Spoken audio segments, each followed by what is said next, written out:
welcome to the Executive Insight Series in association with KPMG, where we discuss with leaders about insights, strategy, success, and how to overcome challenges in the current environment.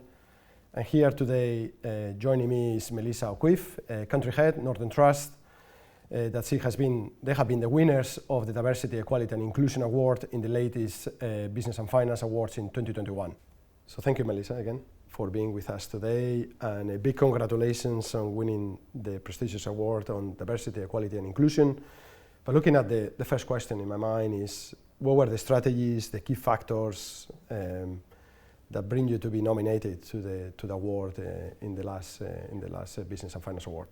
So good. We did indeed win the award, Jorge, and thank you very much. We're absolutely ecstatic to win the DE&I award. At Northern Trust, diversity, equality and inclusion is embedded into everything we do across our business. My opinion is we won this award because of the absolutely multi-year, concerted, committed effort by all of the teams at Northern Trust. We set ourselves goals, we have a really, really good governance process, we monitor those goals, we see how we're doing, we'll admit where we're getting things wrong or we could do better, and we'll reset our targets. And we've done that over many, many years. It's a very, very important part of our business. We're constantly coming up with new ideas and different ways that we can bring about a situation where we have more diverse teams at Northern Trust. And remember, it's against the backdrop that diverse teams get better results and come up with better innovative ideas. So it makes good business sense to really focus in on this area. And also, as well as good business sense, that all the people who are involved in our various councils, which are focused in on diversity and equity and inclusion, really, really enjoy being part of that. So yeah, we won it. We were very, very pleased, but it wasn't easy. It was a multi-year effort. Thank you for that, Melíosa. So, but you have gone in a lot of a journey, right? And I can see that in the marketplace, right? So, but other ones probably they're at the different stages in their paths, right? In the journey. What advice would you give to the other ones, to the other players that they are in this space, or they're trying to get into the space, but the majority are getting into the space, but probably they're different phases? Yeah, look, everybody's at different phases, and I mean we're, part of a big global organisation, and we can leverage the learnings from all of our different businesses around the globe, as can many other firms. I think the people that I think probably face the biggest challenges is firms that don't have that infrastructure around them. But there's an awful lot of help out there. There's really fabulous organisations you can partner with in order to help yourself on that journey, who are more than happy to work with lots of different people in terms of improving in this area. So, I think it's become advanced and evolved enough that we can all leverage off each other. And I can tell you, it's one area that people are more than happy to share their trade secrets on. Yeah. And one of the key things that I have noticed is that you have been in Northern Trust for over 19 years, 20 years at this point in time. Yeah. What kind of changes have you seen? And probably is, companies are going like society, they're changing, right? So what kind of changes you have seen over 19 years, right? That it's not to mention it's a long period of time, I don't want to say that, but it's 19 years, right? And and you mean specifically in the space of diversity, equity and inclusion? Yeah, we've grown up with it, basically. I mean, at the beginning, if I think of 20 years ago, I don't think we were all as aware of the need for, and actually of the fact that diverse teams are more successful. I don't think we were as aware back then, but it's something we've all grown up with over those 20 years, and it's utterly transformed. And I think there is an acknowledgement that people being themselves and people giving of themselves and being able to express and contribute their very best is really, really key, and is something that I don't think we even think about it now. It's just become so natural. But you're right, that's over a 20-year period. That's a pretty big journey. Yeah, I'm moving a little bit more, Melíosa, to the personal, not only just Northern Trust. So, what kind of personal characteristics you brought, to the equation here, right? Okay. Yeah. Well, look. First of all, I trained as a chartered accountant, which I guess, like yourself, which I guess always gives a good grounding. And as a result of that, I love my metrics. Okay, so I'm very results driven, and I think that's important. But if I do think that the working environment, actually tying back to our earlier conversation, is changing a little bit, and there is definitely organisations are looking, and people are looking for more a collaborative style and a more encouraging style and an inclusive style, and that sort of style actually suits me. So if I take that collaboration, inclusiveness, and then bring in what I think are two very important traits, which is the whole area of around obviously being resilient. I think we all need to be very resilient, and then the other area around being curious. I'm a big believer in curiosity and education and understanding things, picking them apart and trying to understand them. I'd like to think that those are the kind of talents that I bring to the table, but really always remembering, and this is the most important thing, no one person actually, obviously you can influence it, you can be important, but it's about everyone together moving in the same direction that really gets you the results that we're trying to achieve. And that's really interesting about, I think that there are key characteristics of leadership, right? And leaders, I think, is really important in every organization, and values. So what have you learned about leadership over the last number of years, right? And probably you have mentioned there something that is key values, but you can expand a little bit there, just a little bit. Look, I think probably the biggest learning about leadership, in my view, is never take yourself too seriously. Okay, and I know that might sound a bit flippant, I like that. But no one person, as I say, is that important. But if you can bring everyone with you, if you're listening to people, if you're understanding and you're empathising with where everyone's at, but with an eye to the goal of what that result is all the time, I think that's really, really good. But I think developing lots of leaders around you as well is a really key point. As I say, it's never all down to one person. So anyone who surrounds themselves by really, really good people, really, really good leaders, then everyone moves in the same direction, same pace. Same pace. No, I think leadership is fundamental for every organization. Moving a little bit, Melissa, a little bit more to financial services mainstream. Yeah. Lots of volatility, a lot of inflation, recessions, talking about all of these. You're a key player in financial services. What do you think are the key challenges, right, or the main issues at the moment in financial services? And there are loads, so apologies for the question there. Yeah, it's a big question. It's funny, and I can understand you say what are the big challenges. I actually think what we're looking in the face at right now are big opportunities, if I'm really honest.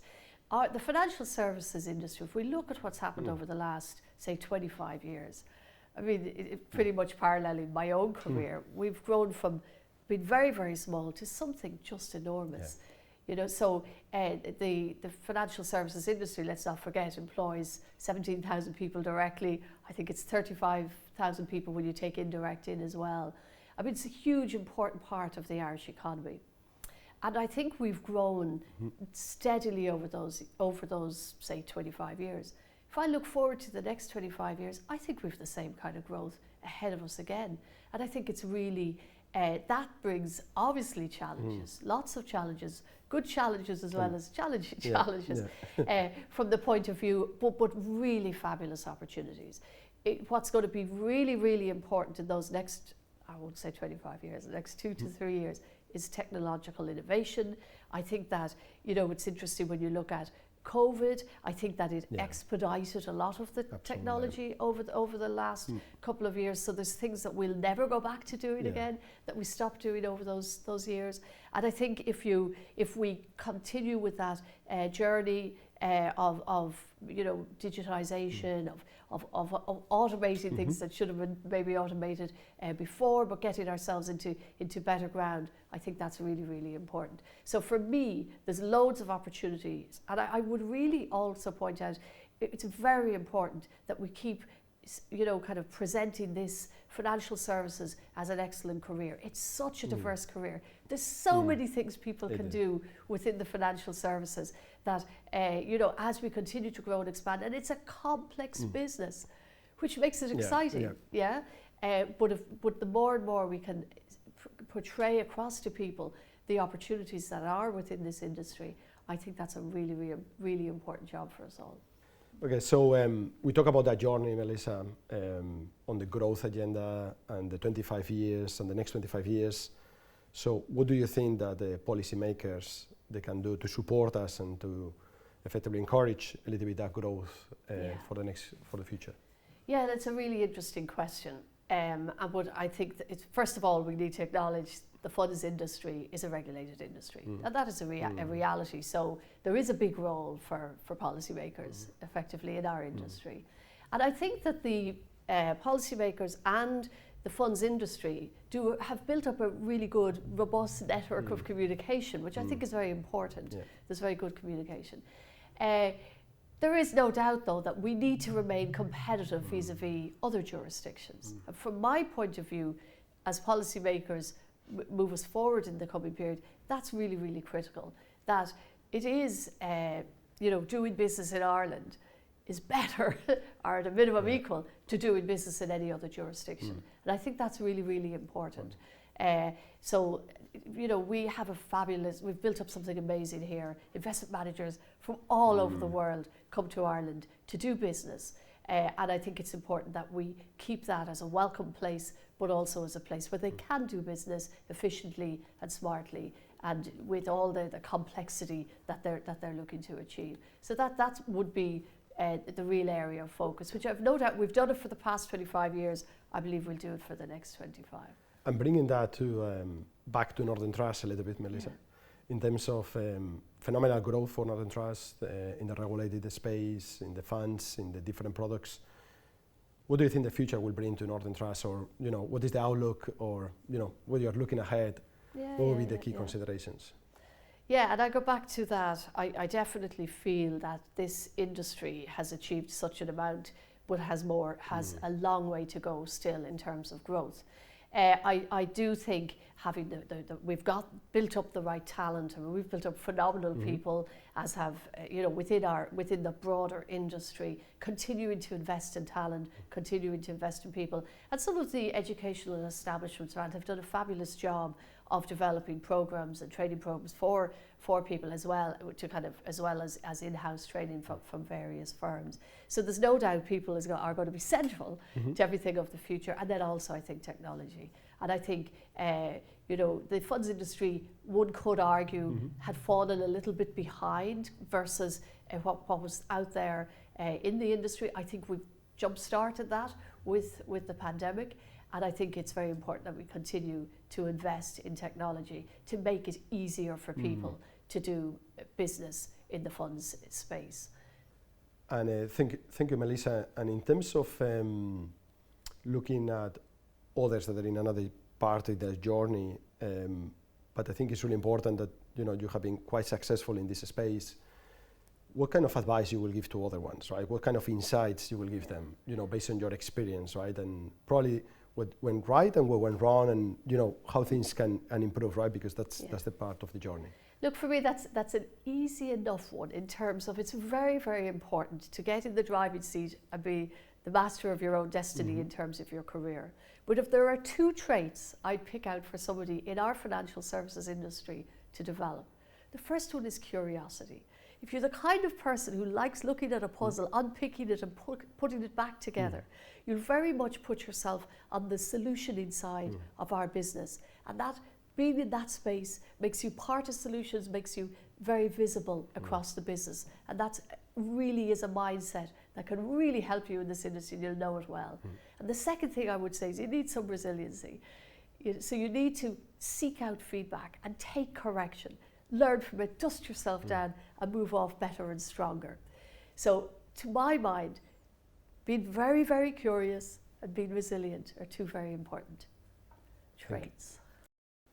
Well, thank you very much, Melissa, personally for sharing all your insight, and a big congratulations again for winning the Diversity, Equality and Inclusion Award in the Business and Finance, and for being here with us today in the Executive Insights in association with KPMG.